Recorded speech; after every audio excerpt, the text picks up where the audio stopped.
In this project, I'll be expressing the gene IFNA2 in bacterial cells. IFNA2 is a gene that is part of the type 1 interferon cytokine family and encodes for the interferon alpha 2 protein. This protein is very important in the innate immune response as it suppresses viral protein expression. It does this by activating the protein kinase R, PKR, which plays a vital role in cellular processes such as mRNA translocation and the regulation of apoptosis. It also has significant anti-proliferative properties, making it a great candidate for anti-cancer treatments.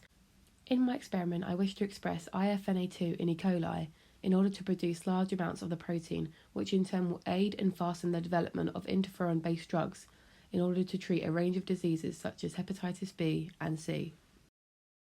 Firstly, I'll be inserting my amplified DNA from previous PCR into a vector. In this experiment, I'll be using the PET sumo expression vector to express IFNA2 in bacteria. This vector utilises the T7 lac promoter for high levels of expression in E. coli. This expression system produces the highest levels of soluble protein in E. coli, making it an ideal expression system for this project. In order to insert the amplified DNA into the plasmid, first ligation is carried out.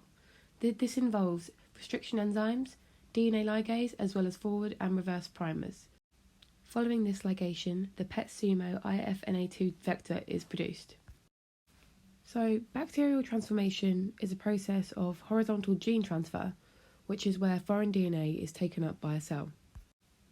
So here I show the basics of bacterial transformation. On the right is a very simplified diagram of the steps, starting with mixing the DNA with the bacteria all the way to selecting those that contain the correct vector. There are 4 essential conditions in order for transformation to take place, with the first one being that we need to make sure that all the DNA coding for our gene can be expressed in the recipient cell and that the recipient cells are competent. We also need to have a DNA delivery system as well as selection techniques at the end of the process to recognise and recover transformants. So moving on, following our ligation, transformation then needs to be carried out. This chemical transformation starts with the growth of culture to its exponential phase, which is then chilled and then centrifuged. These bacterial cells are then suspended in cold calcium chloride and then mixed with the plasmid DNA.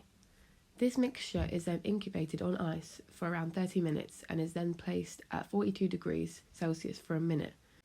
This is called the heat shock process, and it's what causes the DNA to be taken up by the cells, which is also shown in figure 4 below. SOC media is then added and the transformed cells are incubated at 37 degrees for around 30 minutes to an hour with agitation to allow recovery. Finally, the transformed bacteria are spread on selective plates containing antibiotics. So in order for us to now select for those that contain the correct vector, we need to collect plasmid DNA from each colony and compare it and see if it matches the plasmid we're trying to construct. So this can be done in various ways, such as through PCR, restriction digestions, and DNA sequencing, such as Sanger sequencing, which is fast and cost-effective.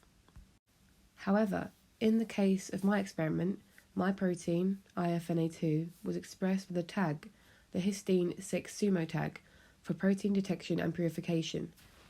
This means that once the transformation of the cells has taken place, we can perform an immunoblot, such as the Western blot, in order to detect the protein.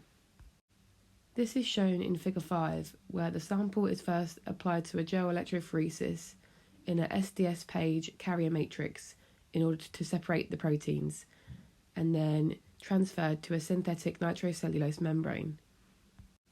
Antibodies with radioactive or fluorescent labels are then used to detect the target protein. And once this is all done, once the correct vector has been generated, my protein can then be transformed into competent BL21 DE3 E. coli cells for successful protein expression. These are my references, and thank you for watching my presentation.